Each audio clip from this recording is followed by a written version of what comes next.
அடி உன் மூச்சினை மெல்ல நான் கேட்கிறேன் அந்த ஓசைக்கு இணையான இசை இல்லையே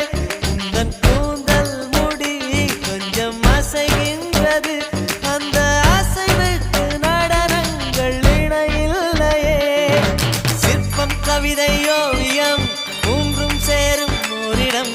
கண்டேன் பெண்ணே நான் உன்னிடம் பெண்ணெல்லாம் பெண் போல இருக்க நீ மட்டும் என் நெஞ்சை மயக்க பூமிக்கு வந்தாய தேவதை போலவே